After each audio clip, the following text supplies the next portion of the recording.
professor at the Long Beach City College. She is a technical training director at the Target Specialty Products Company. She is responsible for continuing education, hands-on training programs for pest management professionals and their clients. Sylvia does specimen identifications and makes pest control recommendations, and this morning she's going to be addressing the topic, do bedbug monitoring devices really work? Great. Good morning. How are y'all doing this morning? Good. All right. So we're going to get right into it. I always like to start with quotes, and I like this one when I'm training for pest management professionals because everybody has good intentions, right? Everybody is interested in managing pests. What happens, though, is that the mistake we make is that we look at the intentions rather than the results sometimes. And that's really what's important to our customers. So monitoring, I feel, is really important in helping us determine results. Because if we have some way to pre-check what the quantity number is prior, whether it's continual, I think that this really helps us. So I'm going to give you a brief scenario on why I think monitors work, and then let's talk a little bit about monitors themselves. So in California, we do a fumigation school with UC Cooperative Extension, Riverside, and Berkeley. And every year we look at different things. And for almost 18 years, we've done termites. This was the first year we looked at a bedbug site. So this is a shelter. It's called the Greater Richmond Interfaith Program. The shelter is divided in two things. There's a soup kitchen down below where the homeless can shower and eat breakfast or lunch. And then upstairs, they have structure where there's actually families living up there that may have been part of the soup kitchen that is now living there. And they have had a bedbug problem for over 3 years that they know of. Probably was a problem a lot longer, but for at least 2 years they had it documented that there was an issue with bedbugs. So we went in and did an inspection. We had seen pictures. They sent us baggies full of bedbugs. So this is a no-brainer. It has bedbugs, right? So a month prior, you were required in California to identify the pest and make sure that you have a pest. So we get in there, and I've already told you this, and we start doing a site inspection. Now this particular room is going to be similar to you guys. This is not unique.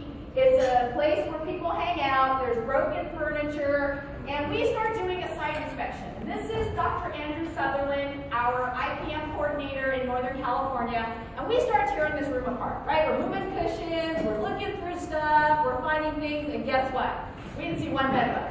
Not any damage, no blood fecal matter, nothing. And so we're like, okay, well, maybe we need to look a little harder. So then we went through every single room, went through the bedding, nothing. We didn't find any bed bugs. So now we've publicized this event. We have 45 people coming because they're all going to see a bed bug fumigation, and we have no bed bugs. So what happened to the bed bugs?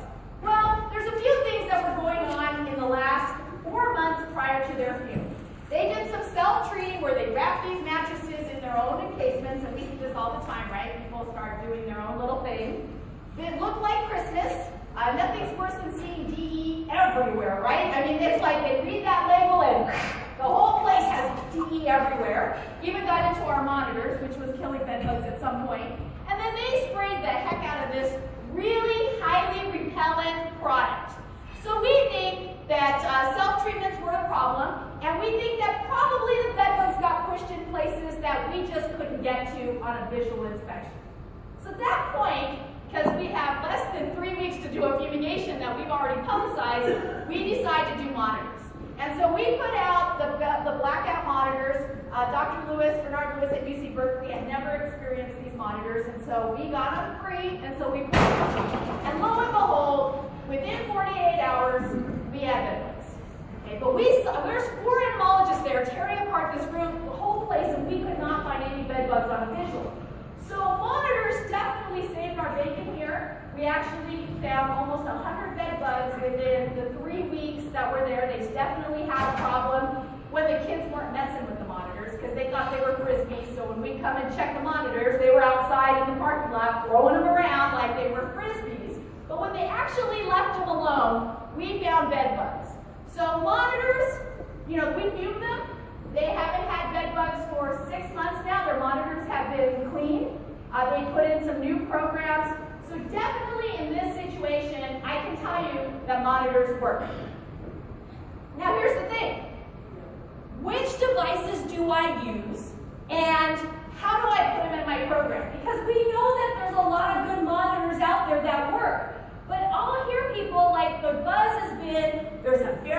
bed bugs, right? Everybody's talking about this pheromone and talking about this new lure. And the next question that comes out of my mouth is, oh, do you monitor? Well, no, I don't monitor. So why do you care if there's a pheromone? Is that going to make a difference? Is that going to change your opinion of bed bugs? Because we've got pheromones and pheromones out there that will take care of, will attract bed bugs. So it's important to understand that if you're going to put monitoring in your program, which I absolutely believe you should, I think it's probably one of the most underused tools we have, but how does it fit in your program? So there's good uses for bed bugs. First of all, it obviously can tell you whether or not you have an issue. Do you have bed bugs? I have seen more bumps and scrapes, and I'm sure you guys have too, where people are showing you, look, I'm being bit. And I will tell you, please make sure you call them skin irritations. Call them lesions. The minute you acknowledge somebody and say, oh yeah, that's a bite, that person now thinks it's your job to fix whatever's biting you.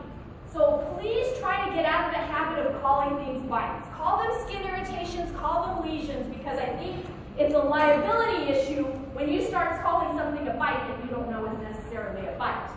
The other thing is, what was the level prior? And that's really important because when you select your monitoring, after you select your monitoring and you're looking at your management program, am I dealing with a moderate problem, maybe 20 or more bed bugs, or is it less than that, which would be a lower, or is it a high infestation?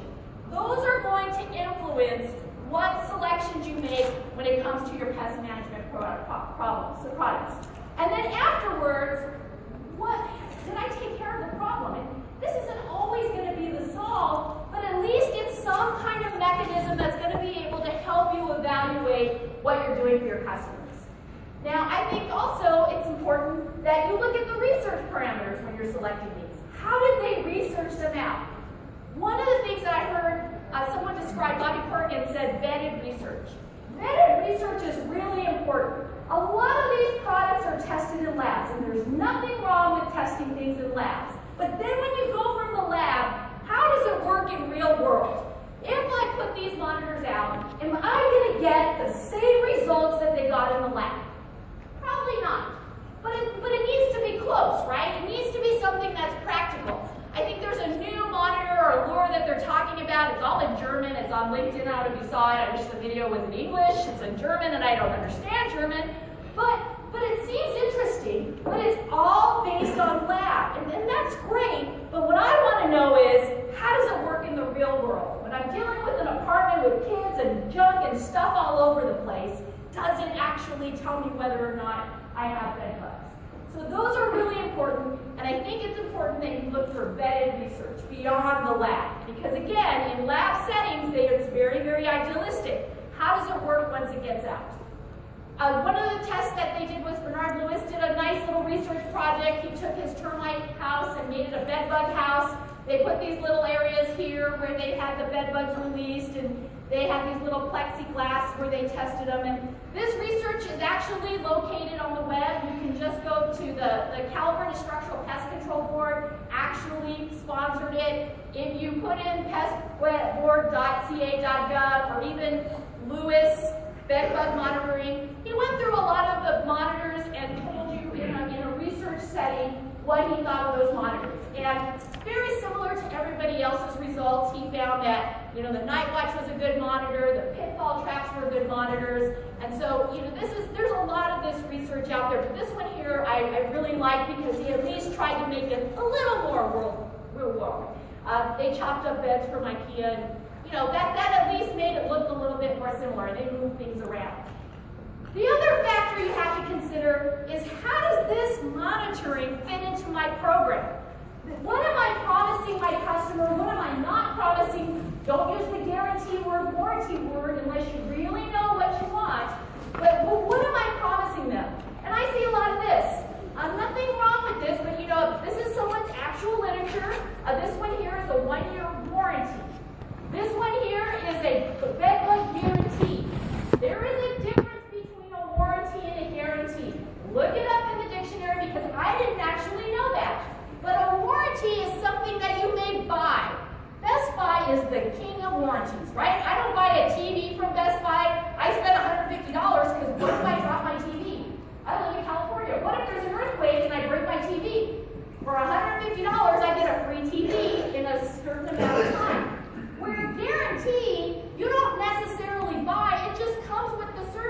When you do something, you're guaranteeing something. And if you're not offering a guarantee, be very clear in the wording of your paperwork that you're not, especially with bedbug work. So depending on what you're trying to say, can a monitor help you deliver what you're promising? And I think that's important when you're considering monitors, because most of our programs are complaint-driven, right? We wait and we think we spray, everything is good, and we just kind of wait and hope that they don't call. If they don't call back, got it. And so this is where monitors may or may not help you. So what's available? I went to the BedBug Summit in Denver, and Gary Kroll released some early data. He's with Specialty Products Consultants. And what we found is, for the people that they did survey, they are using some kind of monitoring devices. Glue boards were probably the highest. Then you have the BDSs, which is that Catchmaster one I'll show you a little bit later. The climb-ups, I'm not sure if climb-ups was just that brand or whether it was all pitfall traps. I just wanted to clarify that with Gary. We've got some Verify there and some Night Watch. And then 18% said they use something else or none. Okay? So this was his early data that he released. And what we found is that, I tell you, most people just use visual, right? That's probably the most common monitor that's out there, or detection. And there's nothing wrong with visual if you can spend the time. And I think if you can actually spend the time on the job and really look all over the place, that's fine. But if you go back to where we were in November with the field school, we spent a lot of time looking and we didn't see anything. And I think that's where some other device will help you determine whether or not you may or may not have bedbugs. Okay, I think that's where monitors help. When you look at the monitoring data, again, what concerns me is that 83%, and it doesn't concern me, I'm sorry, is 83% are using some kind of passive monitor. And we'll talk a little bit about the difference between the type, but about 83% are using the passive and the other 17% are trying to have some kind of attractant that gets the bed bugs there. So, the one that I focused on is the glue boards, okay? Because that is our go-to monitor for every other pest, right? Roaches, whatever it is, we're using some kind of glue board. Now, this is what I envision for glue boards. And when I see glue boards, I see, something like this, where we're hoping that somehow the bed bug is traveling along and it's going to happen on this glue board. Now, what I thought was interesting was that Florida is doing a tremendous amount of research on looking at the bedbug leg and trying to see if there's something about their leg that either they can detect the glue, and once they go on that smooth surface to the glue surface, and they're strong enough that they can actually hold on the rough surface of the glue board and pull their leg right off. So if that's happening, this type of glue board is going to be a problem, because there's a definite difference between when you're touching that smooth surface and you're actually going to that glue surface, because some of that glue is pretty heavy on the board. So these glue boards, how much of a percentage? There's quite a percent of people, 23% using glue boards. I'm just hoping that this isn't the only thing you're hoping your bed bugs are going to fall on, because it might be a problem if that's what you're basing whether or not you have success. They actually have on their Florida website, the best thing about research is sometimes they can make a buck, right? And there's nothing wrong with that. But they're actually looking at they've come up with what they think is a new glue trap that might help with that situation with the bed bugs being able to pull off their legs off of the glue board. So they're in the process of looking at finding somebody to partner with them so they can develop them. If you just put University of Florida, Brian Hoddle is the one doing the work on this. It's quite interesting that they're looking at the legs, and they compared them with cockroach legs and all the different other insects that we use glue traps for. So this is all new research in the last year. So a passive monitor is a monitor that and I call it a noun because we use the word lure a couple different ways, right? A lot of times we use lure as it's something that's actually drawing the insect in, which is actually an attractant. When you lure somebody over or lure an insect in, you're hoping that maybe it wants to hide there. So be careful how you use the word lure, or when you read research, look at the difference between how they're using that word. But you strategically so that the bed bugs will naturally crawl on the monitor. That's how they're going to get in a passive monitor. Nothing is drawing them there. It has to have to cross that path. For those to be successful, there has to be some food source in the room. So there's got to be a person in that room so that the bed bugs actually want to go out and forage for food. If you have an empty room and you're trying to put out monitors at a passive monitor, you may not draw those bed bugs out.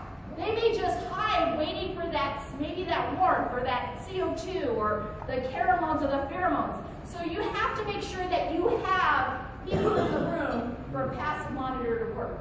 Sometimes when the infestations are bad, you can get catch, but for the best success, have people in the room.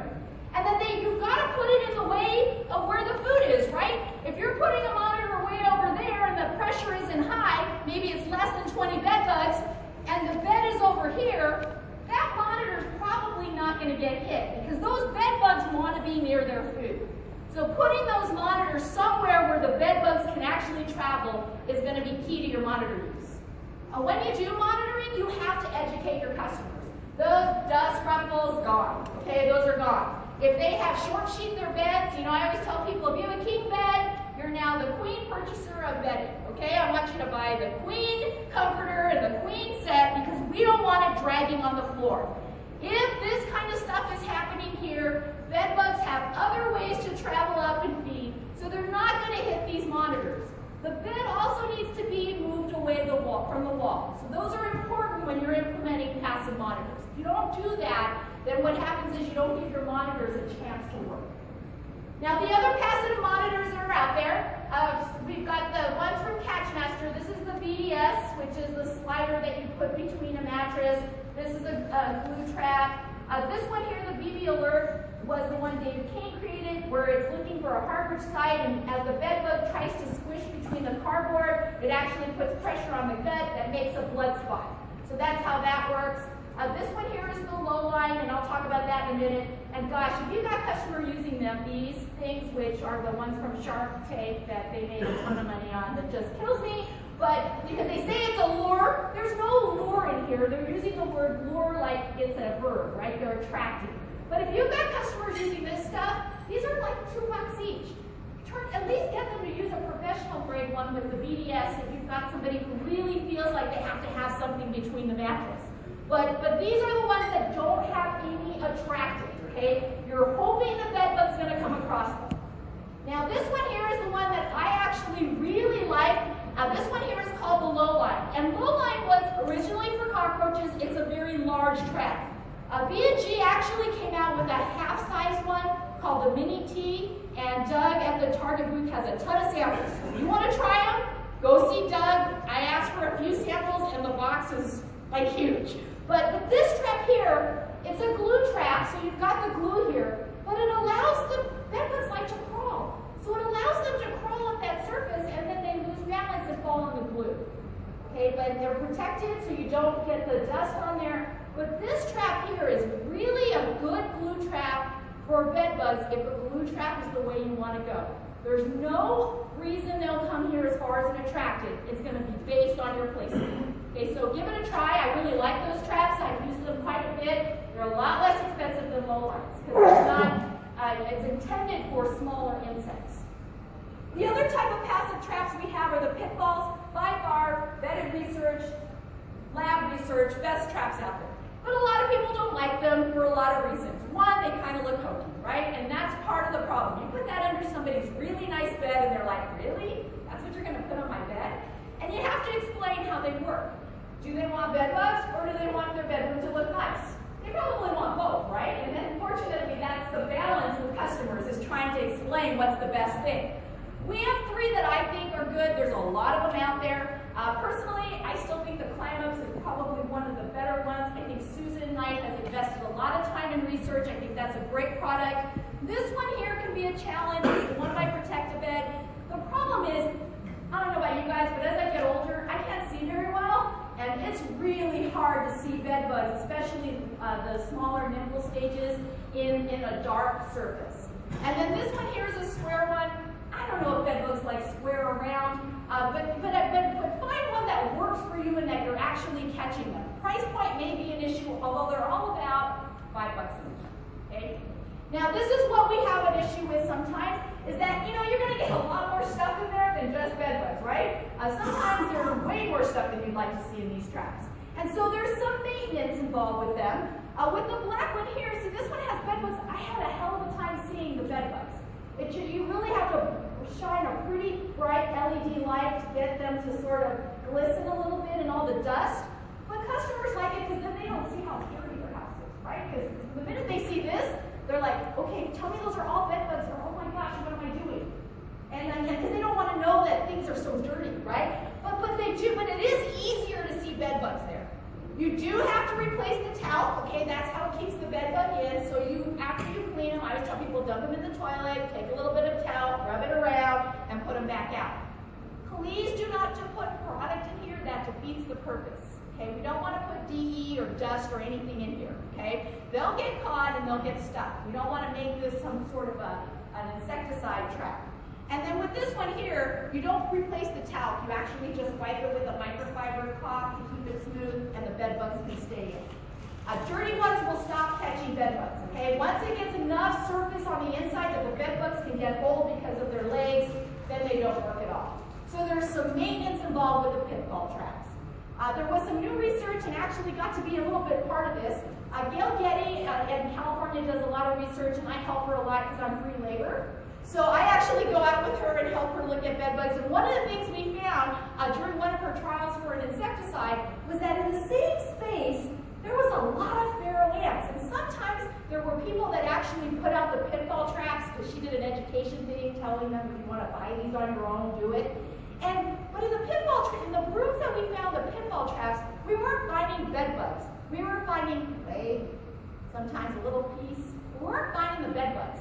And she had brought this to attention to Jason Myers of BASF. And anyway, they found out that they're doing some research showing that feral ants, and ants in general, guys, they'll eat anything. Okay, they'll tell everything apart when they're hungry. And sure enough, they were getting in the pitfall traps.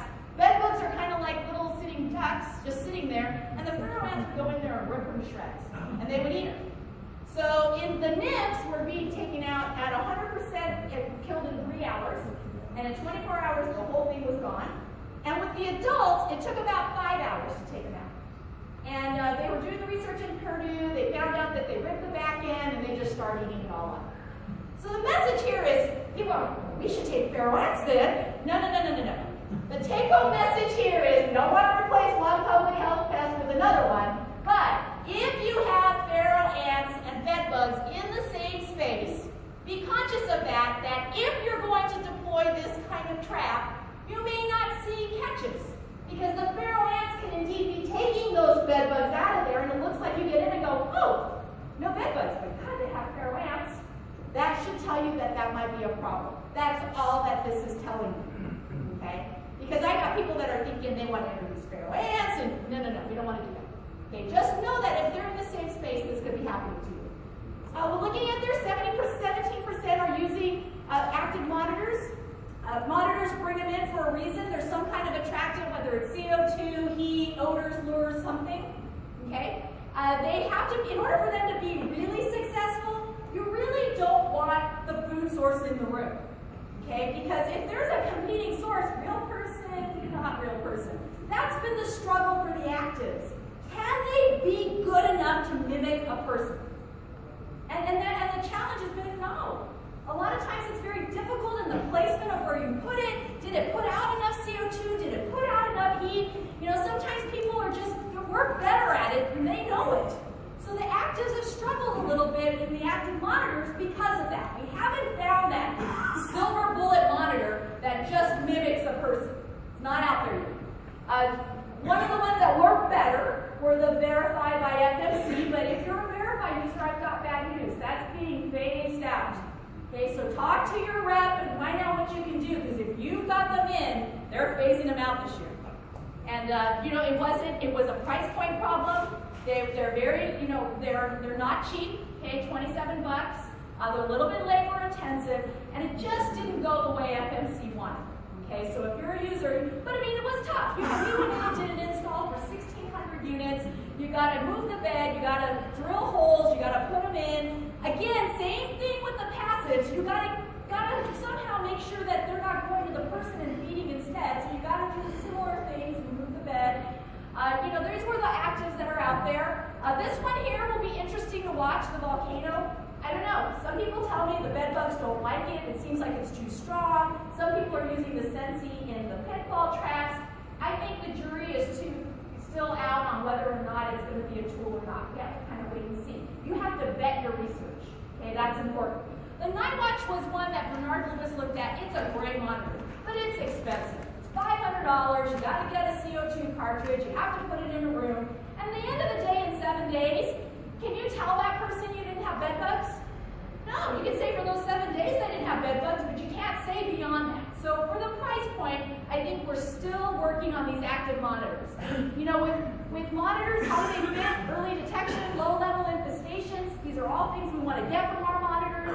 This is also Gary Curl research that I copied out there at the BedBug Summit. 60% of us are still using traditional, conventional treatment. There's nothing wrong with that. People say, what's the silver bullet? I heard someone asking Denny Miller last night. And you know what? Hard work is a silver bullet, guys. I see a lot of the products out there that, someone tells me, oh, this one's the best one, that one. Hard work, spending your time in inspection, and having some follow-up program like monitoring is going to help you. But, we're still using products there. And, Temperin and Bedlam and Phantom are all products that were on the top of the list. And, those are going to be your consistent products that, all those products are good. It really matters on what you do with your program. So, definitely look at prep. Monitor is going to help you with prep. These are things that people are doing what they call low prep. This is a high prep. They're doing no prep, or where they're telling people don't touch anything. We're just going to treat around your bed. Those are all good programs. If you make them work for you. But look at how monitors can help you determine whether or not those programs are working. We want to make sure that we spend some time where bed bugs are hiding. Definitely the bed area is important and where they're sleeping. And remember, not everybody sleeps in a bed. Ask questions. We get a lot of people in Southern California that have a lot of people in one house. And so we ask, where is everybody sleeping? And they tell us the bed. And then we open the closet and there's 20 bed rolls in there. Because that's where everybody's really sleeping. They just don't want to tell you that. So you got to investigate. That's important. This is always going to be an issue. Okay, people have too much stuff. But monitoring may help you with that. And then you want to make sure that monitoring, as far as I'm concerned, it's probably the most undersold tool. People don't use it. I'm a distributor. I see the sales, and people don't buy them. They tell me they buy them, but I can see they don't. Okay, and that's where you have to look at how can it help me. And I think monitoring will help you identify whether or not you're having results. I think that's really what it can do. We do it for so many other insects. I think it's important that we really take a look at it in helping us evaluate our bedbug programs. All right, I think I'm good with time. 2 minutes. Woohoo! Okay. Any questions? I have one question. Yeah. At the beginning, you said something about the bedbug pulling off its leg off the glue trap. Is that pulling its leg off the glue trap, or is it pulling a body off and leaving its leg? The question is, are the bed bugs pulling their leg off and leaving their leg? For most part, in the glue traps, they're actually pulling their leg off. And so they're not leaving their leg behind. They're actually able to grip on the rough surface of the glue board and literally take that leg and pull it right off the glue board. So you don't even know you had a potential catch. Yes? You have that website again for J.gov. Oh, for the, let's see, it's coming out so these slides. I don't put too much animation, so hopefully you can get there fast. Sorry. It's okay. Okay, there it is. It's the pest board. And again, if you put in Bernard Lewis bedbug monitoring in Google, you'll be able to find it. Have anyone ever looked at population densities and success of monitoring on different types of device? Some kind of correlation? Some correlation between population densities. I know that Dr. Ken Quang at Rutgers looked at the pitfall traps. Whether they looked at any of the monitors, I have no idea. And I haven't really seen a lot of the data on the volcano to know whether or not they're looking at those population densities. Now I know for the pit bulbs, for that particular study he did, he actually used it as a mass catch trap. They were finding them loaded with them. Probably not the best way, but I don't think I've seen anything written about that. But I think it would be interesting to know. Because definitely, the 100 or more bed bugs is not our issue. Okay, if we get in there, you can smell it. It's those 20 or less bed bugs, you know, like me, the incidental traveler that just brought a few home. How do I detect on a regular basis? I think that's, the lower densities are really the ones that are the more challenging for us. Any recommendations for schools? Right now we use the night watch, but just like you said, if nobody's coming to the schools, we never get any issues. The question is which one there? I'm grab a bunch of samples of these. I will tell you from a glue trap, the problem with my husband's a school teacher, and the kids use them as frisbees for the climbers. They just, you know, they take them. But these here actually seem to, I have them in his classroom because I don't want bed bugs in front of those kids bringing them home in backpacks. But we use these a lot. And I will tell you that these work. The night watch will clear that small space, but not for long term. All right, thanks so much, Sylvia.